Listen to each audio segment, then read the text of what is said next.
చూడండి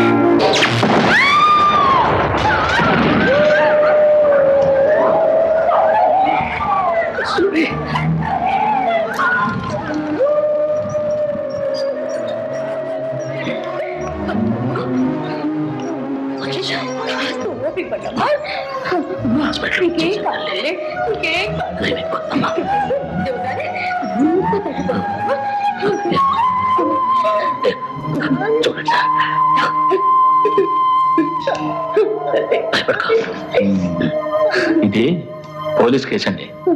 మీరు తినకపోతే సందు చివరిలో పోలీస్ స్టేషన్ ఉంది, అక్కడికి వెళ్ళి ఎఫ్ఐఆర్ రిజిస్టర్ చేయండి. లేదా నెంబర్ తీసుకొచ్చినా చాలు.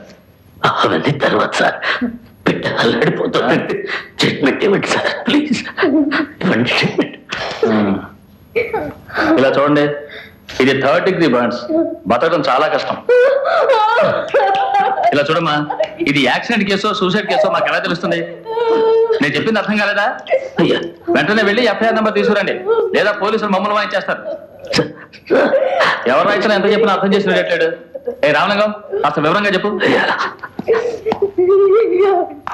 అదేనా, కొంచెం ఇలా రండి. ఒకే కూతురా? ఇంకా పెళ్లి కూడా కాలేదనుకుంటాను. పాప మీ టైంలో పోలీసులు గీలీసులు ఎక్కడికి వెళ్తారు? 500 రూపాయలు ఇచ్చుకోండి, ట్రీట్మెంట్ ఇచ్చేస్తారు డాక్టర్ గారు. ఎందుకంటే 500? ఎందుకో 500 రూపాయల? ఏ లోకంలో ఉన్నారు కదనా? 5 లక్షల రూపాయలు ఇచ్చి సీటు కొనుక్కొని డాక్టర్ అయ్యారు కదా, అది సంపాదించుకోతా చెప్పండి. అందుకు గవర్నమెంట్ జీతాలు ఇస్తున్నారు మీకు. బాగుందండి, మీరు చూడండి. రామలింగం వదిలేబాయ్, పెద్ద నిజాయితీ పరుల్లో ఉన్నాడు. ఎందుకు ఏమిటి అని అడుగుతా. అయ్యా పెద్ద ఆయన, పోలీస్ స్టేషన్కి వెళ్ళి ఎఫ్ఐఆర్ నెంబర్ తీసుకురండి, వెంటనే ట్రీట్మెంట్ స్టార్ట్ చేస్తారు. చూడటానికి ఇది సూసైడ్ కేసులో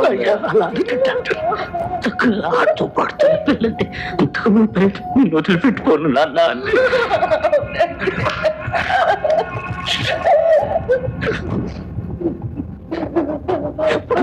ఉంటే పిల్లంటే బాబు, మాట్లాడకుండా 500 వచ్చి పని కాల్చుకోండి. ఎందుకయ్యా వెళ్ళవా, నీకు అసలు బుద్ధి లేదు. వెళ్ళి ఎఫ్ఐఆర్ తీసుకురాబా. రామలింగం, ఈ స్ట్రెచ్చర్ తీసుకెళ్ళి బయట ఈ స్టేషన్ తీసుకెళ్ళి బయట పెట్టండి.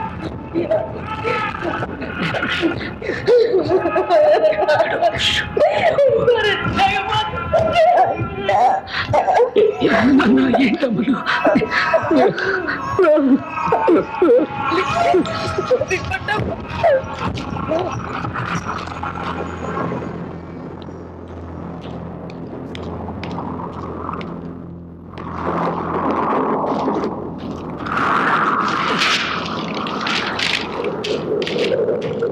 అయ్యా నమస్కారం. నాకు కూతురు గ్యాస్ సిలిండర్ పెళ్లి ఒళ్ళు కాలి ఆసుపత్రిలో కొట్టుకుంటోంది. ఆసుపత్రిలో కేసు బుక్ చేస్తే కానీ ట్రీట్మెంట్ ఇవ్వనన్నారు. మీరు కేసు బుక్ చేసి నంబర్ ఇచ్చారంటే ట్రీట్మెంట్ ఇస్తారండి. ఏ ఏరియా? నేతాజీ నగర్ సార్. మహారా సార్, నేతాజీ నగర్ మనండర్లో ఉందా? అవును సార్, కొత్తగా డివిజన్ విడదీస్తే ఇప్పుడు అది మన పక్క వచ్చింది. శివాజీ నగర్ ఏమో అటు కలిసింది. పెద్ద ఆయన, మీరు పొరపాటున ఈ స్టేషన్కి వచ్చారు. 1వ తారీఖు నుంచే మీ ఏరియా మా జ్యూరీ సెక్షన్లోకి వస్తుంది. ఏం చేద్దామంటారు? పదిలో ఎవరైనా అటెండ్ అవ్వచ్చు కదండి. కనుకరించండి సార్. ఒక పని చేయండి, వెళ్ళి విఏఓ దగ్గర లెటర్ తీసుకురండి. ఆయన ఎవరు సార్? విలేజ్ అడ్మినిస్ట్రేటివ్ ఆఫీసర్ అని రెవెన్యూ డిపార్ట్మెంట్ వ్యక్తి అండి. మీ ఏరియాలో నాయుడు గారని ఒకరున్నారు, చాలా మంచివారు. వారి దగ్గరికి వెళ్ళి నువ్వు ఫలానా అని, తను నీ కూతురేనని, ఫలానా అడ్రస్లో ఉంటున్నానని, మీది ఆత్మహత్య హత్య కాదు ప్రమాదమైన సర్టిఫికేట్ తీసుకురండి. వెంటనే ఎఫ్ఐఆర్ నమోదు చేద్దాం. సార్ ఎందుకు సార్ మాతో ఆడుకుంటారు? రూల్స్ మరి వేరే దారి లేదా? ఉంది. ఆ హెడ్ చెక్ ఒక 250 రూపాయలు ఇవ్వండి, వెళ్ళి సర్టిఫికేట్ ఏర్పాటు చేస్తారు. ఎందుకంటే 250. ఎందుక? ఇదిగో, ఇటువంటి సమయాల్లో రూల్ ప్రకారం జరగాలంటే సర్కారు మిషన్కి అక్కడక్కడ ఆయిల్ పోయాలయా. అన్యాయం. ఒక గవర్నమెంట్ ఆఫీసర్ డ్యూటీ సక్రమంగా చేయడానికి లంచ్ అడగడం నేరం కాదండి. ఓహో, డ్యూటీ చేయమంటారా? సరే, అయితే విఏఓ దగ్గర నుంచి సర్టిఫికేట్ తీసుకురండి, నా డ్యూటీ నేను చేస్తాను.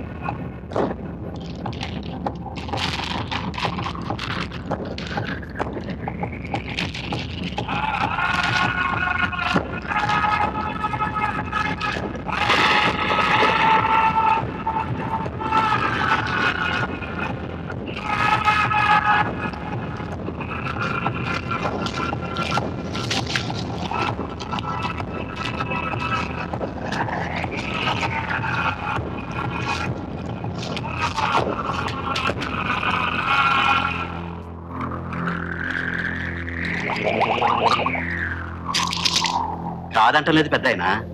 పద్ధతి అంటూ ఉంది కదా. తెల్లారిన తర్వాత తారిని పంపుతాను. వాడు చుట్టుపక్కల విచారించి మీరు నాకు చెప్పింది నిజమే అన్నాడు అనుకోండి, వెంటనే పోలీస్ స్టేషన్కి రిపోర్ట్ పంపుతా. దానికంత టైం లేదండి. ఇప్పుడే కావాలంటే 150 రూపాయలు అవుతుంది. భగవంతుడా, ఎత్తితే డబ్బు ఎందుకంటే ఎవరి పనులు వాళ్ళు చేయడానికి ఎందుకంటే డబ్బులు అడుగుతారు. నేను ఉన్నవాడు ఇస్తాను, లేని వాడికైతే ఏంటి? లేనుడు ప్రాణాలతో ఉంటే ఏంటి, చస్తే ఏంటి?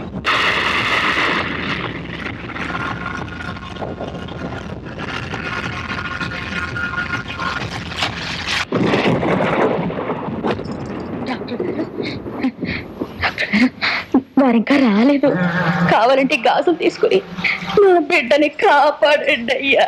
ఏమిటమ్మా నగలు? నేనేమన్నా మారుబడి అనుకున్నావా? వద్దమ్మా, మీ ఆయన చాలా నిజాయితీ పరుల్లో ఉన్నాడు. ఎక్కడైనా కంప్లైంట్ ఇస్తే నా ఉద్యోగం పోతుంది. వారి మీద కోపంతో నా బిడ్డ ప్రాణాలు తీయకండి డాక్టర్ గారు. ప్రాణం గీయడం అనుకుంటే ఉద్యోగం చేయలేమమ్మా. రోజుకి ఇలాంటి 100 వస్తుంటాయి పోతుంటాయి. అంతా ఆయన దాన్ని మనం చూసుకుందాం. డాక్టర్ గారు, డాక్టర్ గారు, డాక్టర్ గారు. నీ కూతురేనా ఆ పిల్ల? ఒంటి మీద గుడ్డ లేకుండా అక్కడ వాన్లో తడుస్తుంది, వెళ్ళి చూడు.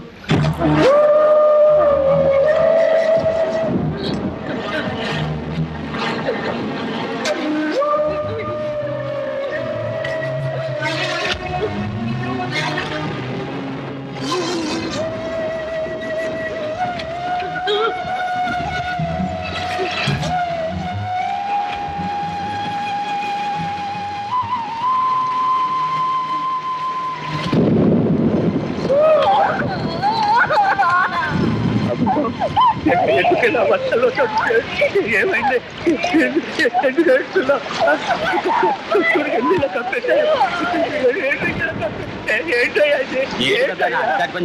అడిగిన డబ్బులు ఇచ్చింటే గొడవ ఉండేది కదా. ఇప్పుడు చూడండి, పోలీసులు సంతకం పెట్టిందే తీసుకెళ్ళినారు. డబ్బు కట్టనే బాడీని మార్చుకుని తీసుకెళ్ళరు. అంతా తమ వల్లే.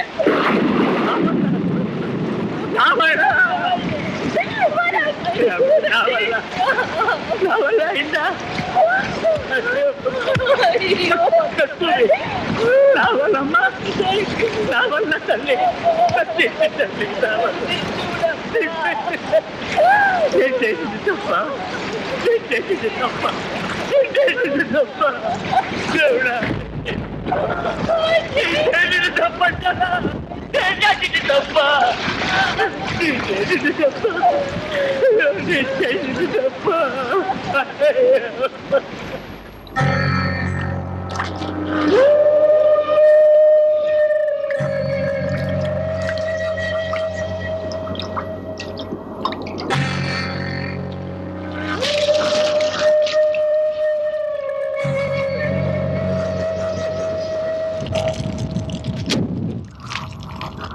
నీకేం హక్కుంది తలకొరి పెట్టడానికి?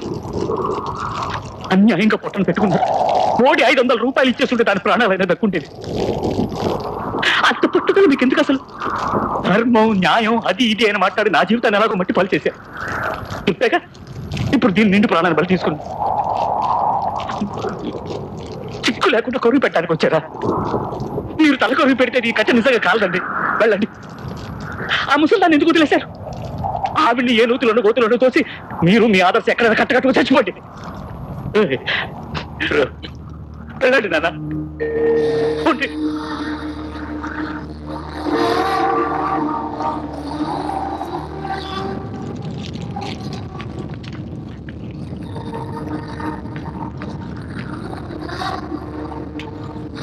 చేసింది కష్టం.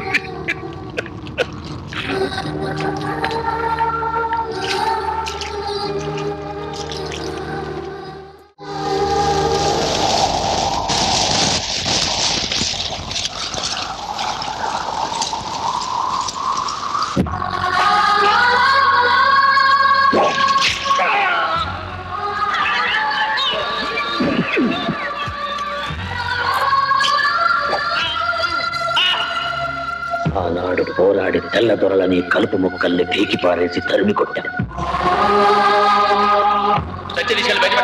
అయితే బిఏఓ దగ్గర నుంచి సర్టిఫికెట్ తీసుకురండి. ఆ తర్వాత నాకు ఇప్పుడే కావాలంటే ఈనాడు పచ్చని స్వతంత్ర భారత్కి లంచాల చిచ్చు పెట్టే స్వార్థ ప్రభుత్వోద్యోగులు కలుపు మొక్కలుగా తయారయ్యారు. ఆ చిచ్చు చల్లార్చాలంటే కలుపు మొక్కల్ని ఏరిపారేయాలి. నీతి నిజాయితీ వైష్ణవ జనతో సారే జహాసి అచ్చా స్వాతంత్ర దినం రోజు జాగ్రత్తలు పంచడం, జై హింద్ ఇవన్నీ ప్రధానం. ఇప్పుడు కావాల్సింది ఒకే ఆయుధం, భయం. శిక్షా భయం, మరణ భయం. అదే నా ఆయుధం.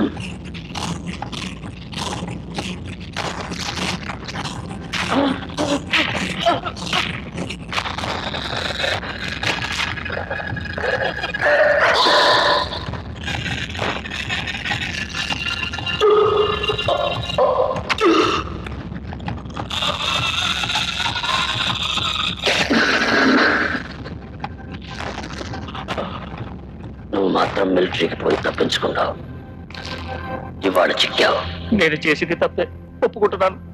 ఏదో అపరాధం, సస్పెండ్, 1 సంవత్సరం జైలు శిక్ష అయితే పర్వాలేదు. మీరు ఇలా పొడిచి చంపేంత ద్రోహం చేశారో చెప్పండి. నువ్వు చేసింది సామాన్యమైన ద్రోహం కాదు, దేశద్రోహం. నువ్వొక్కడివి తీసుకోవడం వల్ల నీ కింది వాళ్ళు తీసుకోవడానికి అలవాటు పడ్డారు. అదేవిధంగా మున్సిపాలిటీలు, పంచాయతీలు, క్రయం విక్రయం, వ్యవసాయం, విద్యుత్ శక్తి, విద్య, వివాహం, వృత్తి అన్నిట్లో లంచాలు మరికి దేశాన్ని ఎదగనివ్వకుండా ప్రగతి శూన్యం చేస్తున్నారు. గాలి కాలుష్యం, నేల కాలుష్యం, నీరు కాలుష్యం, సహజ సంపదలు సమృద్ధిగా ఉన్న ఈ దేశాన్ని అడుక్కునే దశకు దిగదార్చారు. దేశాన్ని తాకట్టు పెట్టి వ్యాపారాలు చేస్తున్నారు. పక్కనున్న చిన్న చిన్న దీవులన్నీ అద్భుతంగా పురోగమిస్తున్నాయి. ఎందుకని? ఎలా? అక్కడ లంచం లేదు. ఉంది ఉంది. అక్కడ కర్తవ్యం మీరినందుకు లంచం. ఇక్కడ కర్తవ్య నిర్వహణకు లంచం, రేషన్ కార్డుకు లంచం, పిల్లల్ని స్కూల్లో చేర్చడానికి లంచం, రైల్వే టికెట్లకు లంచం, రైతుకు రుణం కావాలంటే లంచం, పుట్టినప్పటి నుంచి చచ్చేంత వరకు ప్రసూతి కేంద్రం నుంచి శ్మశానం వరకు లంచం లంచం లంచం లంచం. జాతీయ సమైక్యతాభావం ఈ దేశంలో లంచంలో మాత్రమేలా ఉంది. చిన్న చిన్న లంచాలే కదా, ఏం పర్వాలేదు, అందరూ ఇస్తున్నారని అందరూ అలక్ష్యంగా ఉన్నందువల్లే మన కళ్ళకు కనపడకుండా క్యాన్సర్ వ్యాధిలా ఈ లంచం భయంకరంగా దేశాన్ని ఆవహించింది. లంచం తీసుకోవడము తప్పు, ఇవ్వడము తప్పని అందరూ గ్రహించటానికి ఈ బహిరంగ హత్య. అయ్యా, నన్ను చంపినంత మాత్రం సమస్య తీరుతుందా చెప్పండి? తీరుతుంది, తీరాలి. అలా ప్రజలందరినీ కత్తులు తీయమంటలేదు. లంచాలు ఇవ్వకండి, లంచగొండితనాన్ని అంతం చేయండి, లంచం నశించాలి. ఇందాక నా పోరాటం సాగుతుంది. అయ్యా అయ్యా అయ్యా, ఒకే ఒక్క ఫోన్ కాల్, 4993672 చేసేవండి. 1 అవర్లో మీకు ఎంత డబ్బు కావాలో తెచ్చియమంటాను. ప్లీజ్ నన్ను వదిలేయండి, దయచేసి నన్ను వదిలేయండి ప్లీజ్.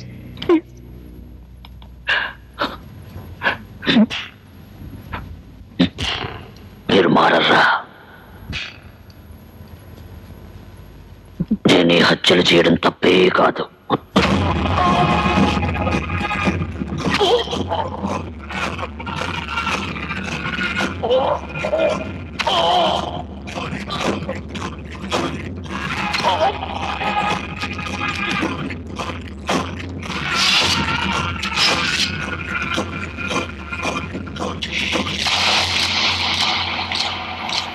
ఆంగ్లేయులు ఈ దేశాన్ని దోచుకుంటుంటే కొట్టి కొట్టి రేఖలు అరిగిన చేతులివి. స్వదేశీయులు తిరిగి అదే పని చేస్తుంటే చేతుల ముడుచు కూర్చోలేను. ఇక మీద ఎవడైనా గవర్నమెంట్ ఆఫీసులో లంచం అని నోరెత్తితే చంపుతాను. లంచం ఇచ్చినా చంపుతాను. లంచం ఇవ్వలేదని పని జాప్యం చేసినా చంపుతాను. జై హింద్.